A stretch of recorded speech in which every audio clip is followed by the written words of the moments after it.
Hello, everyone. Welcome to Finding Solutions Technology. Today, we're going to be talking about constructors. Okay, so here we go. So essentially, guys, with constructors, there's a few rules that I wrote down here that you guys are going to want to take note of. So when you're writing your constructors, you won't have as many issues and you'll know the rules behind it. So let's just go ahead and start off. The constructor is called by default when an instance of the object is called. So we'll go through that demonstration soon here. When an object is created using the new keyword, at least one constructor is called. So essentially, whether or not you provide a constructor with values inside of it or not, inside of the block, the constructor will be called by default. A constructor is basically the behavior or actions that you'll want that specific object to take on whenever you call it. And then here are some of the other rules that I've noted for you guys. The constructor cannot have a return type.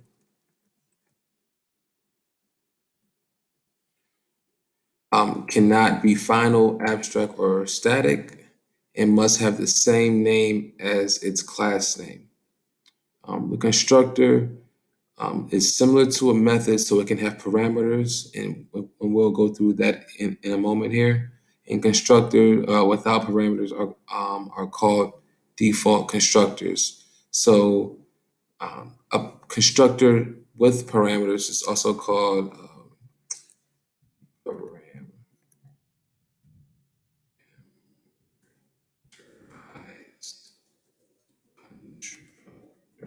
So parameterized constructor is a constructor that has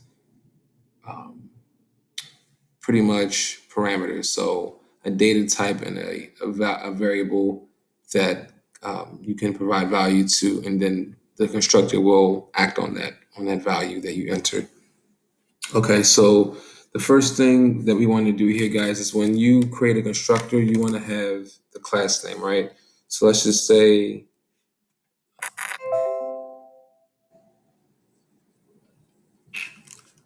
public cow is our constructor. Body to it. It's going to be an empty constructor, so a constructor that doesn't take parameters. But we're just going to do a sys out, and we're going to provide a value so that you can see when this object is called that by default we won't have to necessarily call the constructor. It will be called on its own. So let's just say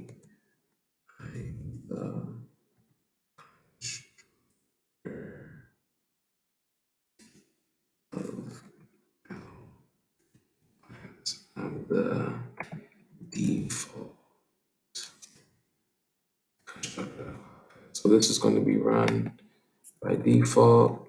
Let's go ahead and do our main. This is what we're going to use to execute. Right. The next thing we're going to want to do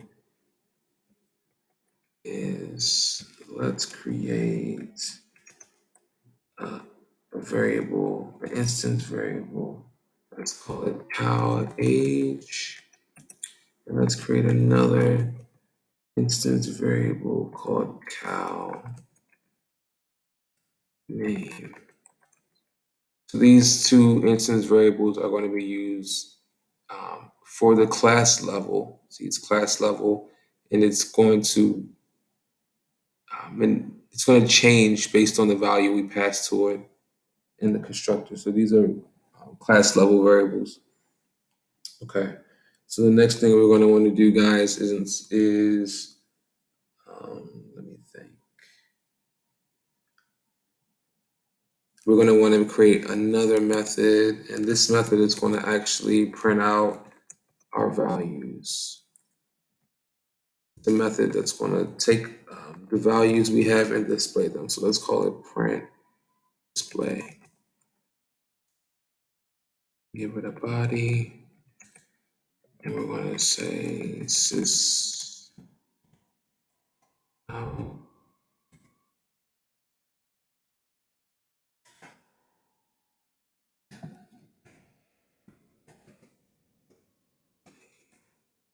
Of the cow is,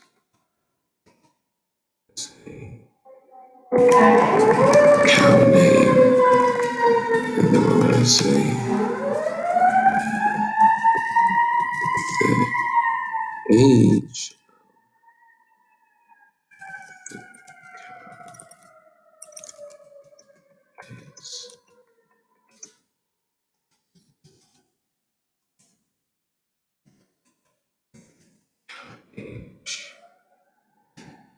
Essentially, the values that we pass to the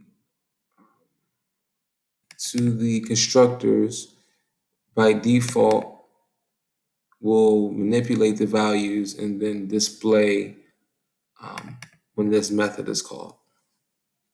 Okay, so the next thing we want to do, guys, is we want to go inside of our main method and we want to now create references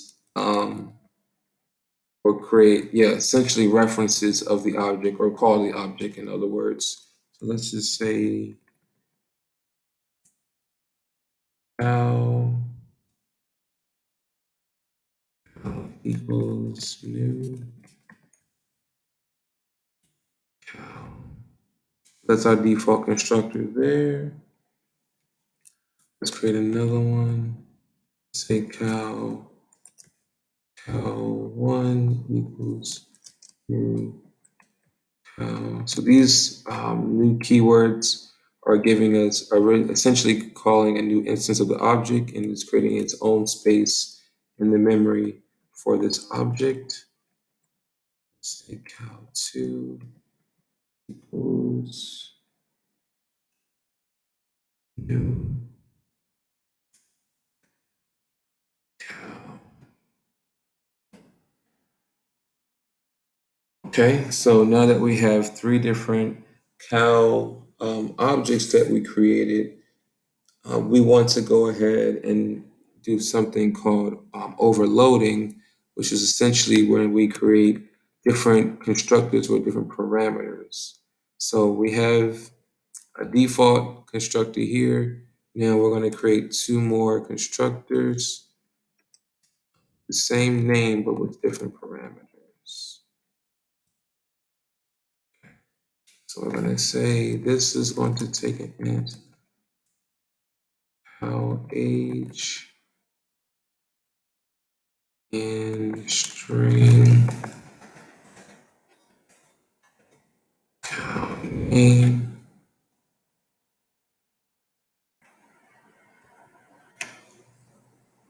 Okay, and we're going to say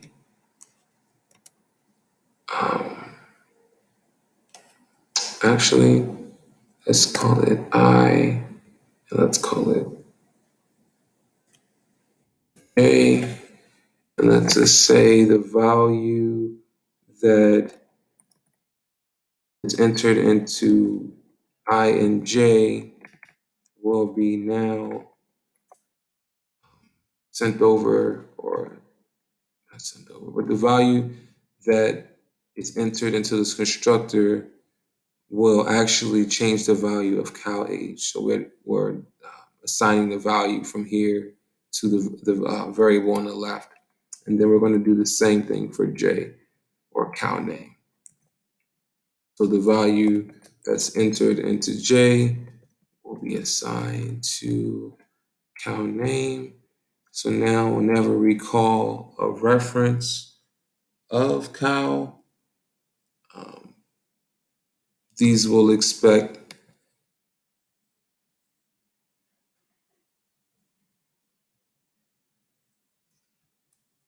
okay, so we can say cow1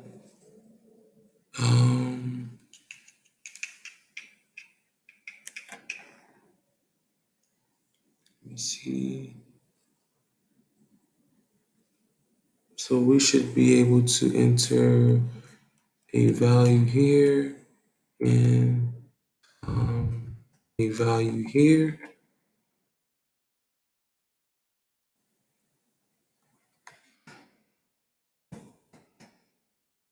Remember to make it a string because strings use double quotes, and then we'll call We'll say this cow age is 10.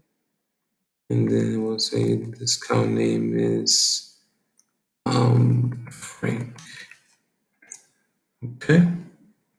And then what we'll do is we'll print out the values here. So we'll say cow1 dot display. And then we'll say cow2 dot print display. Okay. So this is what we have here. We have two different constructors, a default constructor that will print because of the fact that the class is called here and created here, right? Using the new keyword. And then we have a constructor here that was called, and we have, actually this is a parameterized constructor. So we have an int I and we have a string j that will take the values, and then when that class is called, we'll automatically use the instance variables to declare and initialize the value to whatever's entered when that instance was created. Okay. And then the next thing we have, so that'll actually print out here. So the second print you'll see in the console will be the name of the cow is James and the age of the cow is 4. And then for cow 2, the same principle, we're going to say that the name of the cow is Frank and the age of the cow is 10. So you're going to see 3 prints in the console based on what we just explained there. So let me just execute that for you guys. You can do that by just clicking the green execute button. And here you go. All right, so let's just expand that. Or better yet, let's move it to the bottom here. Okay, so I'm in the default constructor. This was called by default when the new keyword was used again. And as I noted earlier, the name of the cow is James. The age of the cow is 4. And then the name of the cow is Frank. The age of the cow is 10. And essentially, just needed to give a space here. And that's why you see this overlap here. So that space here, you just click save. And then you can do a double click, run as Java app, and then you'll get that space that you guys makes it look a little cleaner. But essentially, guys, that's how constructors work. We also introduced a new concept here. This is called, what is it? Constructor overloading. Overloading occurs in a few different instances, but we'll cover that in a later episode. So stay tuned, guys, for more. Please like, comment, and subscribe. And thanks again, guys. Later.